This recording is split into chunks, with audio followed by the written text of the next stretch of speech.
আজকেও চলে এসেছি একটা ঝোলের রেসিপি নিয়ে। এই গরমে এরকম হালকা পাতলা আর কম মশলায় কম তেলে এরকম ঝোল খাওয়া কিন্তু পেটের পক্ষে ভীষণই ভালো। এখানে আমি কচি সজনা ডাঁটা, কাঁচা কলা, আলু পটল দিয়ে পাবদা মাছের ঝোল বানিয়েছি। তাহলে চলুন কিভাবে বানালাম এই রেসিপিটা দেখে নেবেন। আর আমার ভিডিওটা যে যেখান থেকে দেখছেন তার জন্য অসংখ্য ধন্যবাদ, অনেক অনেক ভালোবাসা। চৈতালি রান্নাঘর অ্যান্ড ব্লগে সবাইকে স্বাগত। তো এখানে আমি পটল, কাঁচকলা, ডাঁটা নিয়ে নিয়েছি, আলু তো নেবই। আর আলুটা আমি এখানে নিইনি বন্ধুরা, পরে আমি আলু টমেটো এগুলো নিয়ে নেব। আর দুটো পাবদা মাছ রেখেছি, ধুয়ে পরে নুন হলুদ মাখিয়ে নেব। তাহলে চলুন কিভাবে হচ্ছে এই রেসিপিটা দেখে নেবেন। আর আমি সমস্ত সবজিগুলো কেটে নেব, কেটে নিয়ে তারপরে আবারও আমি ফিরে আসছি।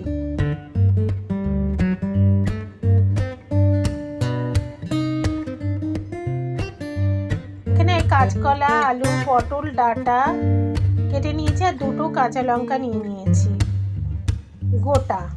আর এখানে নিয়ে নিয়েছি আদা পরিমাণ মতো আর দুটো কাঁচা লঙ্কাটা পেস্ট করে নেব। আর এখন আমি একটু মশলা নিয়ে নিচ্ছি, মশলাটা জল দিয়ে গুলিয়ে রাখবো।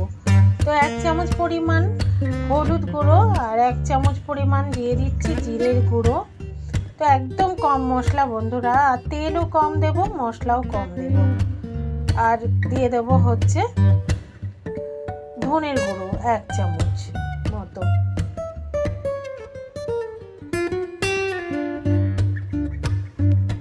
ধনের গুঁড়োটা দিয়ে এখন আমি একটু জল দিয়ে গুলিয়ে রেখে দেব।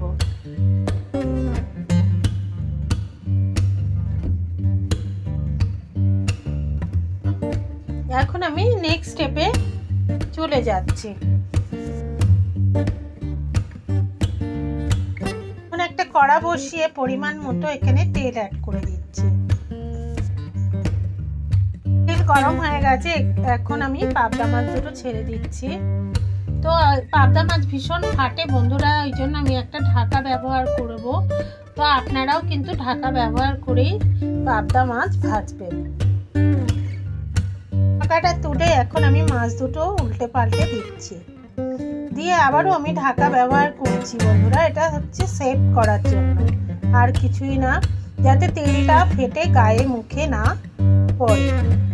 মাছ দুটো ভাজা হয়ে গেছে, এখন তুলে নেব। আর এই তেলেই আমি রান্নাটা করব। তো এই মাছ ভাজার তেলেই এখন আমি কালো জিরে ফোড়ন দিয়ে দিচ্ছি। যেটুখানি তেল ছিল ওইটুখানি তেলেই রান্নাটা করছি বন্ধুরা, এখানে কিন্তু আমি আর কোনো তেল অ্যাড করিনি। তো ফোড়নটা ভেজে নেব ভালো করে। এখন আমি আলু, পটল আর কাঁচকলা অ্যাড করে দিলাম। ডাঁটাটা একটু পরে দেবো, ডাঁটাটা ভীষণ কচি তো, আগে থেকে দিলে কিন্তু গলে যাবে। একটুখানি নুন দিলাম, দিয়ে খুব ভালো করে এখন নাড়াচাড়া করে নিচ্ছি। আর খুব লাল করে আমি সবজিটা ভাজবো না। এখন দিয়ে দিচ্ছি সজনা ডাঁটাগুলো। তো সজনা ডাঁটা দিয়ে একটু ভালো করে নাড়াচাড়া করে নিচ্ছি।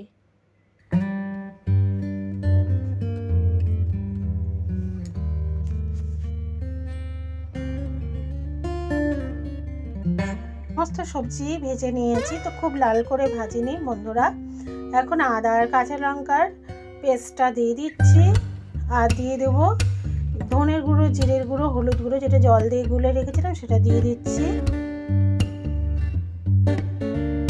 আর একটু বাটি ধুয়েও জল দিয়ে দেবো, অনেকটা মশলা বাটির মধ্যে লেগে আছে।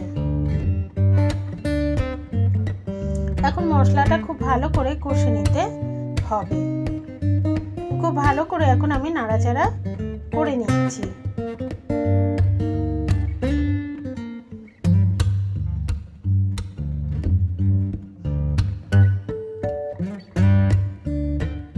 এখন একটা টমেটো অ্যাড করে দিলাম আর দুটো গোটা কাঁচা লঙ্কা দিয়ে দিলাম, দিয়ে আবারও ভালো করে আমি নাড়াচাড়া করে নিচ্ছি।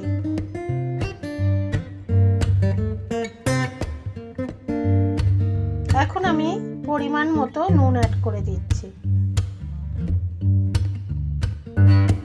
একদিকে আমি গরম জল হতে দিয়েছি।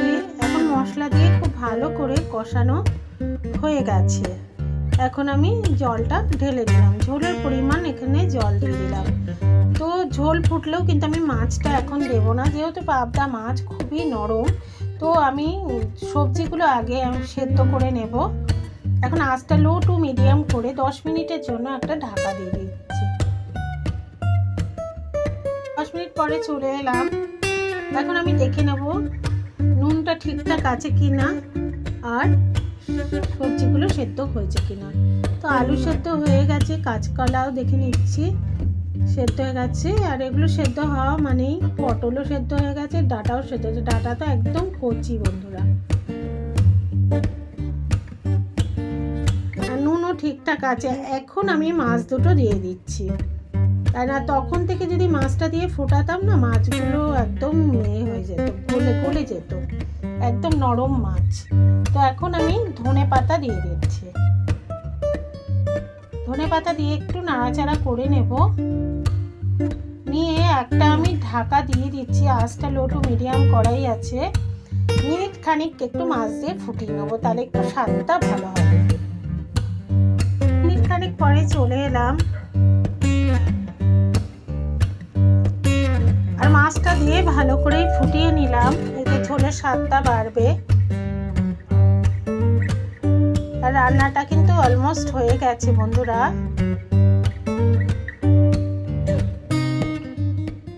তো অলমোস্ট ডান। তো এখন আমি রান্নাটা সার্ভ করে দিচ্ছি।